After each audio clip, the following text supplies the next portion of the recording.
Thank you, sir. Thank you, Professor Pradhan. Sir, unmute yourself, please. Yes, thank you, Professor Pradhan, and Professor Makarand, if he's around, and all the learned audience right here. I have to make some very specific submissions, not that I have only 15 minutes, to which I promise to stick to, but that I'm more concerned about the kind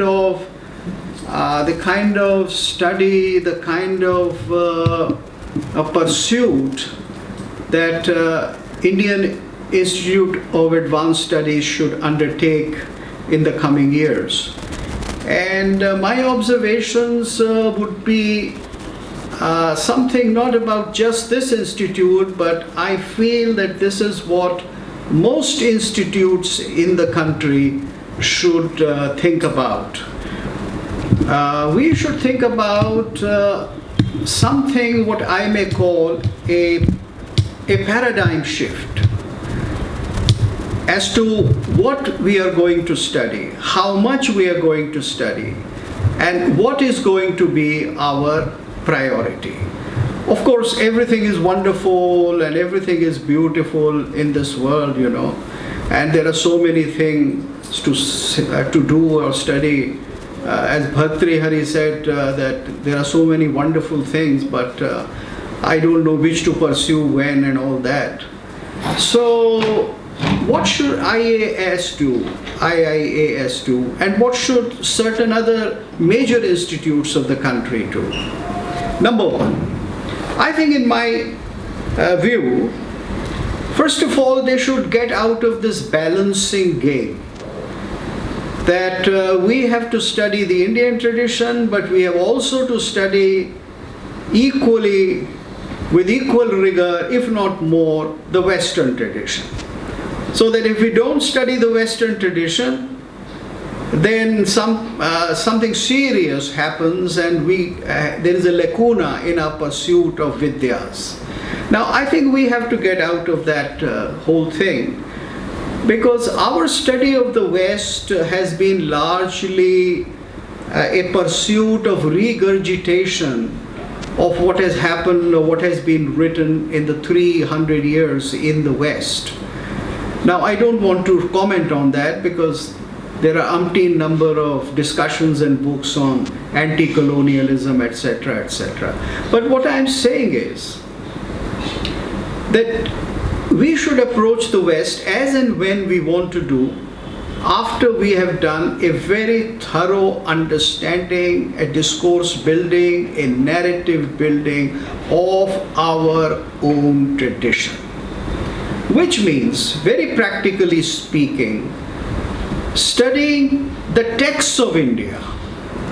And the texts of India need not be so-called classical texts.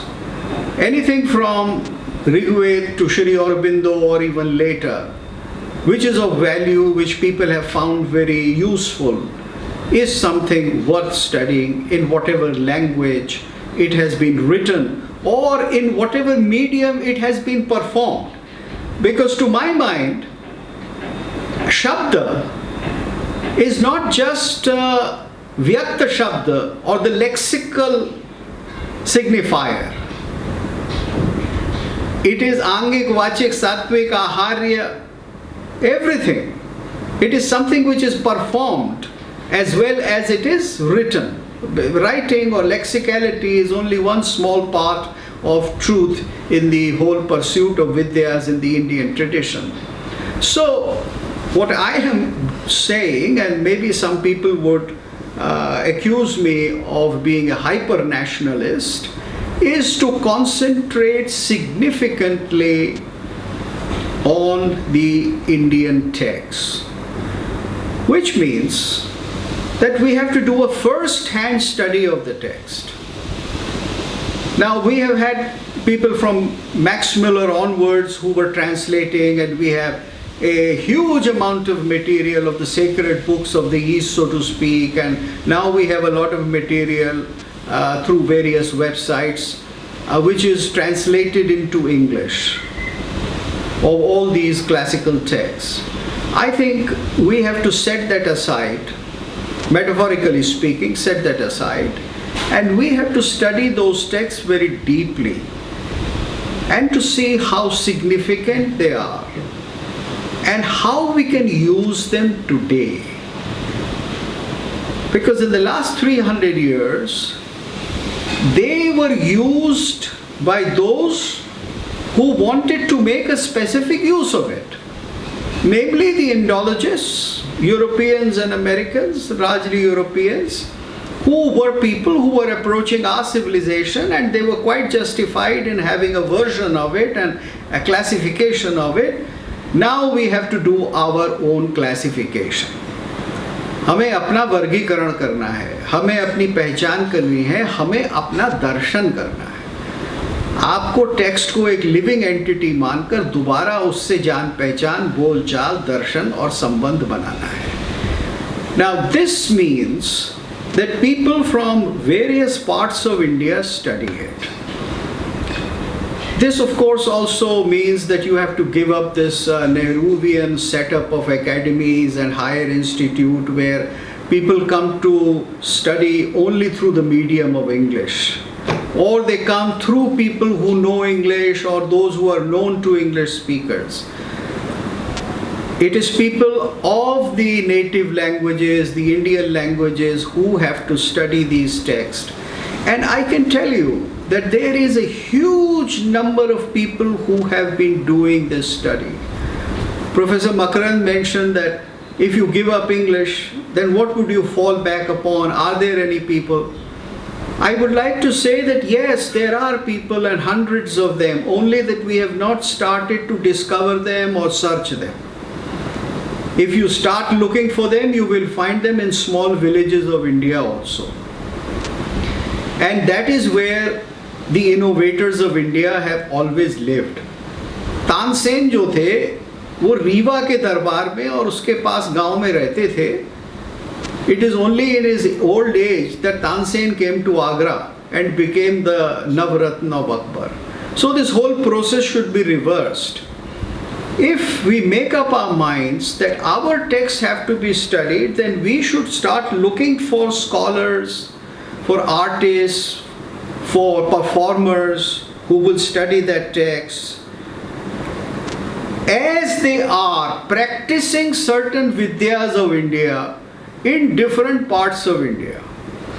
You see, first of all our study of all our text is print oriented. It's wonderful that we are talking of nanotechnology or of that, that miraculous chip which would become part of our brain and give us a side brain within our brain. It's wonderful to talk of that. It may be a possibility. I don't deny that. But you have to see that we are still slaves of print technology. And because we are slaves of print technology, we are slaves of the language which dominates the print, which is namely English. And if you want to get free of that, then you have to go to people who approach the text as Malayalis, as Tamilians, as Hindiwalas, etc., living in different parts of India. And we should encourage more such scholars to study those texts, to come up with their relationship with the text, and that should be where Indian Institute of Advanced Studies can really lead. So it is Bharatiya Vangmay which should be the focus of the study. Of course, all those people living in Europe and America who have spent their lifetime or who would like to spend their lifetime in study of the Indian text are more than welcome, because they are fellow travelers. But the subject of our study should be more of that. And I think it is important because humanities in the last 100 years or so have been simply taken over by social studies. Somewhere or the other, it is the social, the ethnographic, the semi-political studies which even translates into something very modern like anti-colonial studies or subaltern studies or whatever. All this kind of new jargon that has developed, but it is eventually a sociological, ethnographic approach. And as I see some of the latest titles, let us say on ancient Indian society or on ancient Indian music or medieval music, when I see the latest titles coming out of American universities, I find that the ethnographic approach is the substratum. Everybody is writing from the point of view of sociology. So it's not, it may be just a phrase to say that India is studied as cow, caste and curry, but if you leave aside that catchy phrase, if you go deep into it, then India is studied as ethnography. Now, ethnography is very different from what a Shastra, what a Kavya, what a Mahakavya, or what a Shruti or a Smriti is. I'm using some very fundamental nomenclatures for our texts. I'm not using the word text because text is used for all kinds of things by postmodern discourse. These texts or these Vangamaya has to be taken very seriously in terms of what is going to be the contemporary Indian need and modernity. And I think here, first of all, we have to come out of this whole world of, the world of print classification which has happened in the so-called studies taught to us by the West, and we really have to be independent of it, and we have to look as to how can we make, let us say, Manusmriti a text which talks about the surviving sociological, economic, cultural, spiritual system still existing in India today. If you study the Shastras from that point of view, then the last word for you will always be Patrick Olivelle. And you will go to Patrick Olivelle again and again because he is the last word who has done this study for the past 50 years and he becomes your guru. So if you want to break out of that net, out of that noose, if you want to see Manusmriti as ancient India, and if you want to explore ancient India and its values independent of modern Western values of humanism or equality or post-genderism, etc., etc., if you want to have a look at it in your own terms, then I think some innovative things can take place. For instance, it is taken for granted that prostitution was horrible in ancient India, that hierarchy was horrible in ancient India. It is taken as a contradiction of the liberal and the fraternity and the equality jargon in which we live. But now that equality, fraternity and sorority itself has come into question, there is now room to explore as to what were the values of ancient society, our ancient society, and how they can be useful today. This is something which can only be decided by a study of our Shruti, Smriti, Kavya, Purana, Upapurana, etc. The texts, the Vangme. So that Vangme becomes alive for you. And we look at our ancestors or our societies in a fresh way, which is an independent way. So I think this is the first need. Of course, that does not mean that we stop studying what is being written and produced by the Western Indologists or the people who make the narrative in the West or who write the political strategies for international pressures and international politics. I don't mean that at all. That has to be studied indeed. But then, If we are able to study our own text from an independent point of view, then we will be able to make an assessment of the West itself in a very different way.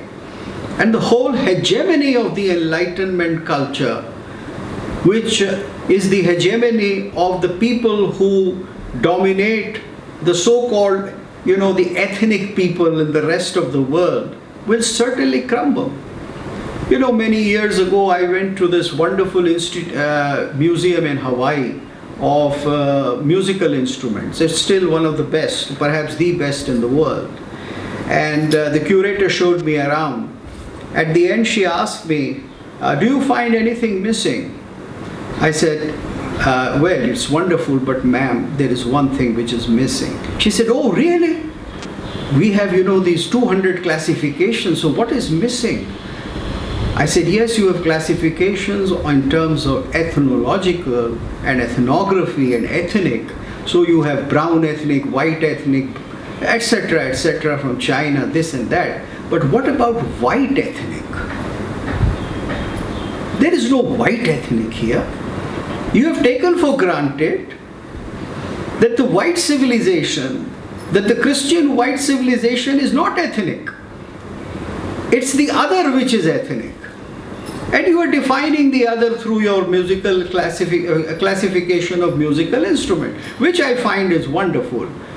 But why not have a history of white music and the instruments of white music right from very ancient times? Or unfortunately you don't have a history which is very ancient. The history of white music is only about 600 years old at the best, but chaliye wahin se shuru kijiye, please start. Well, I was not able to communicate myself to her. As a matter of fact, she got offended. But I put down my feelings in the visitor book. Now, this is exactly what I'm talking about. Now, I am not saying this to deliberately try and alter the discourse or in some kind of vengefulness or in some kind of revenge to what has happened. I'm not saying that at all, because that would be harming myself. I'm talking about a pursuit of discovering ourselves, myself, ourselves, which encompasses everything. But it has to be from where I stand, live, and where I belong. I am quite clear in my mind that I belong to India. And Vasudhaiva Kutumbakam is not so important for me as Bharat Kutumbakam. This whole jargon of Vasudhaiva Kutumbakam, in which anything comes, and in anything important, if it has been discovered in the West, is also prioritized or studied. This is the real problem, which has even created a problem for a dictum like Vasudhaiva Kutumbakam. Of course, those who have studied the text where this phrase is from would tell you that it was used sarcastically. That don't think of the world as a world family, because people talk about world family and then they cheat you, that they take away whatever you have. So I'm talking about reviving the tradition by concentrating on it. And if you are going to concentrate on that, and if you are going to bring people who are out of the box, and here box means English language.